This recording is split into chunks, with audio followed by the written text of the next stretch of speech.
Assalamualaikum warahmatullahi wabarakatuh. Geng, di video kali ini kita akan menceritakan sebuah film yang berjudul The Voyeurs.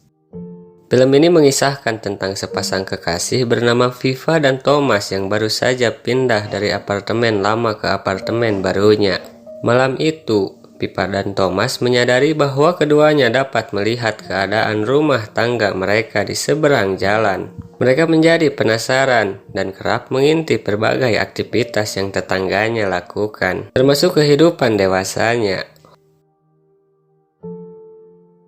Film diawali dengan memperlihatkan sepasang kekasih yang baru pindah ke apartemen impian mereka. Mereka adalah Thomas dan Viva. Pasangan kekasih itu nampak bahagia dengan keputusan mereka.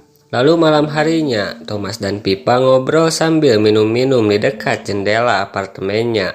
Lagi asik mengobrol, pandangan mereka tiba-tiba teralihkan oleh cahaya yang berasal dari apartemen sebelah. Tetangga mereka sedang melakukan sesi pemotretan di dalam apartemennya. Setelah itu, terlihat sepasang pria dan wanita, penghuni apartemen seberang melakukan hubungan suami istri. Meskipun itu adalah tontonan gratis, Viva yang merasa tak nyaman langsung mengajak kekasihnya beristirahat. Besok paginya, Viva berangkat kerja seperti biasa. Viva ini adalah seorang asisten dokter di sebuah optik. Terlihat sang atasan memberi hadiah berupa tempat minum burung kepada Viva yang baru pindah ke apartemen baru. Setibanya di rumah, Viva langsung menggantung tempat minum burung itu di depan jendela. Berhubung tetangga mereka tak pernah menutup jendelanya dengan gorden, kini Viva dan Thomas punya hobi baru, yaitu mengintip kehidupan pribadi tetangganya itu. Suatu malam, Viva terjaga dan memutuskan untuk mengambil minum di dapurnya. Tak sengaja, ia melihat wanita penghuni apartemen sebelah pergi meninggalkan pasangannya. Bukannya balik tidur, Viva ini malah memandangi si pria dan mulai tertarik dengannya. Bahkan esok harinya, Viva sengaja membeli teropong agar bisa melihat lebih jelas ekspresi wajah dari tetangganya itu. Malam harinya, saat Thomas dan Viva asik mengintip, tiba-tiba seorang wanita datang ke sana. Setelah diamati, ternyata wanita itu bukanlah si penghuni biasanya. Rupanya, sang tetangga akan melakukan sesi pemotretan dan wanita itulah yang menjadi modelnya. Tanpa diduga, seusai pemotretan, pria penghuni apartemen itu dan sang model nekat bermesraan. Thomas dan Viva yang melihat itu sontak jadi ngiler dan akhirnya mereka pun bermesraan juga sambil mengintip tetangganya itu. Hari-hari dilalui Viva dengan terus mengintip tetangga seberang apartemen. Ia pun menyimpulkan bahwa tetangganya itu adalah lelaki buaya darat yang suka gonta-ganti wanita meskipun sudah punya pasangan. Saking antusiasnya, Viva ini sampai julitin tetangga itu dengan teman-temannya.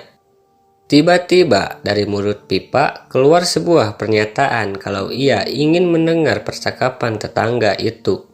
Hal itu dirasanya mustahil. Lalu seorang teman memberikan saran agar memakai teknologi canggih semacam laser. Hanya dengan memantulkan sinar laser itu, Viva dapat mendengar percakapan yang terjadi di apartemen tetangganya. Tapi masalahnya, Viva dan Thomas harus memasang cermin di tempat itu agar cahaya lasernya memantul.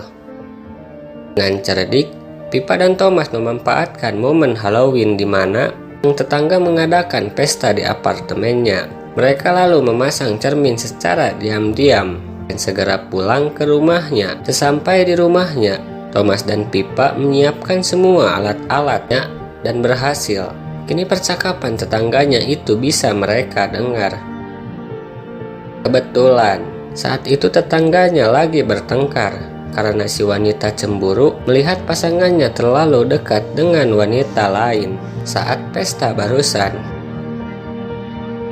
Keesokan harinya, saat Viva sedang bekerja, tiba-tiba wanita penghuni apartemen seberang datang untuk memeriksa mata. Setelah basa-basi sebentar, akhirnya Viva tahu kalau wanita itu bernama Julia.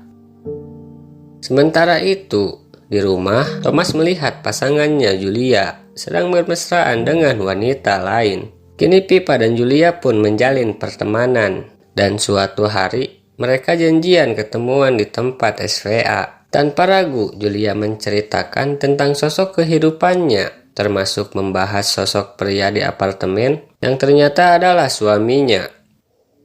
Meskipun kini dirinya dan Julia sudah berteman, tapi Pippa masih saja suka mengintip tetangganya itu, karena tidak ingin ketahuan mengintip oleh Thomas.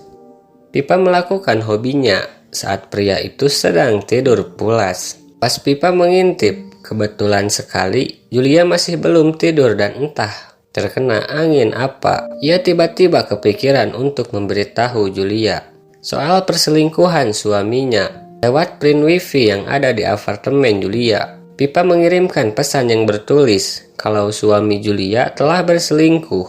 Ia juga menyuruh tetangganya itu untuk memeriksa tempat sampah. Dan benar saja, Julia menemukan sebuah pengaman bekas di tempat itu. Tiba-tiba, Thomas terbangun memergoki Pippa. Thomas sontak marah karena sang pacar masih saja ikut campur dengan urusan rumah tangga orang lain. Pippa pun berdalih kalau ia harus melakukan hal itu agar Julia tidak terus-terusan diselingkuhi.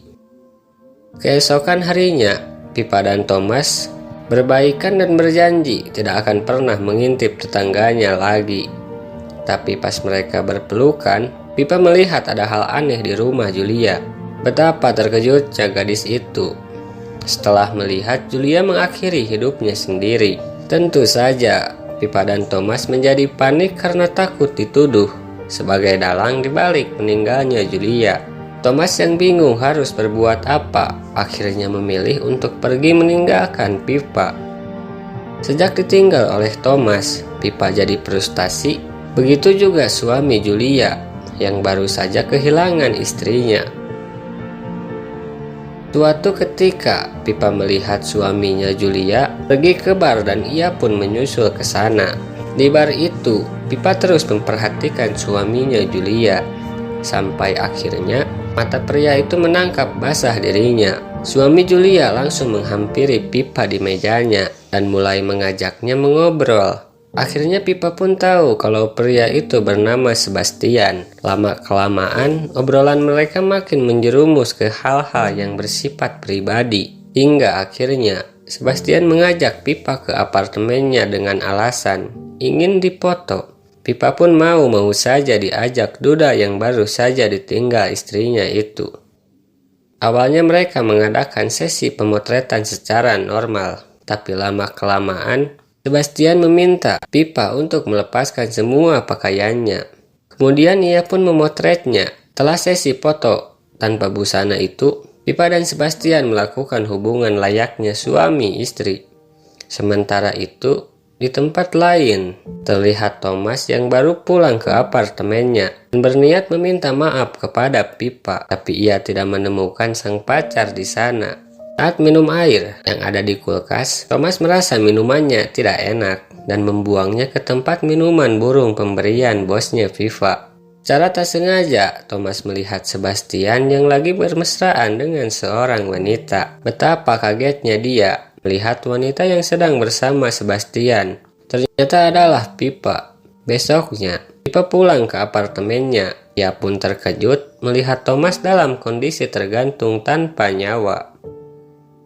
Kini Pippa resmi menjadi seorang janda. Sejak meninggalnya Thomas, Pippa ini terus menggalau seperti tidak punya tujuan hidup. Suatu hari, Pippa memutuskan untuk datang ke pameran foto milik Sebastian. Dan kebetulan, sebelum mereka berpisah tempo hari, pria itu sempat mengundangnya. Di sana, Sebastian sempat menyapa Pippa yang datang bersama seorang temannya. Dan sebelum acara dimulai, Sebastian mengundang seseorang untuk naik ke atas panggung. Pippa sontak terkejut karena orang yang dipanggil Sebastian adalah Julia yang dikira sudah meninggal. Dan yang membuat Pippa lebih kaget lagi, ternyata acara pameran itu memperlihatkan foto-fotonya. Mulai dari foto Pippa tanpa sehelai benang pun, sampai foto-foto kehidupannya bersama Thomas yang awalnya harmonis tapi berakhir sangat tragis. Ternyata selama ini saat Pippa dan Thomas mengintip kehidupan tetangganya, Sebastian dan Julia juga mengintip balik mereka, bahkan mendokumentasikan dan memamerkannya sebagai karya seni. Pippa lantas pergi dari tempat itu dan langsung merangsak masuk ke apartemen milik Julia dan Sebastian. Dan benar saja bahwa selama ini dia telah diawasi oleh tetangganya itu.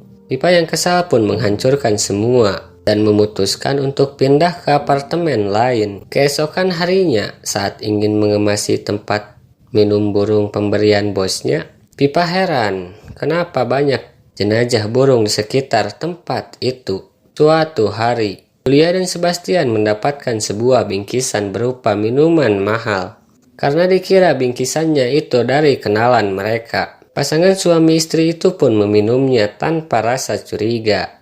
Pas lagi asik-asik minum, tiba-tiba mereka mendapatkan pesan lewat printer.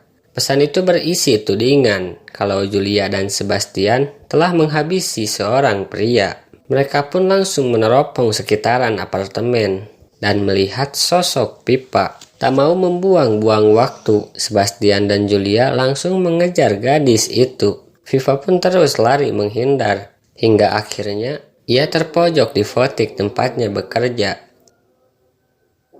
Di sana Pippa membeberkan hipotensinya bahwa Thomas tidak gantung diri melainkan dihabisi oleh Julia. Julia menaruh racun di minuman Thomas, dan setelah pria itu tak sadarkan diri, Julia menggantungnya seolah-olah ini adalah kasus penghilangan nyawa atas kehendak sendiri. Tak beberapa lama, tiba-tiba Julia dan Sebastian merasa pusing. Itu karena bingkisan minuman tadi adalah pemberian Pippa yang sudah diisi obat tidur. Dan setelah Julia dan Sebastian tidak sadarkan diri, Pippa melakukan sesuatu pada mata mereka. Pippa membuat Julia dan Sebastian menjadi buta sebagai hukuman atas apa yang telah mereka perbuat. Dan film ini pun selesai.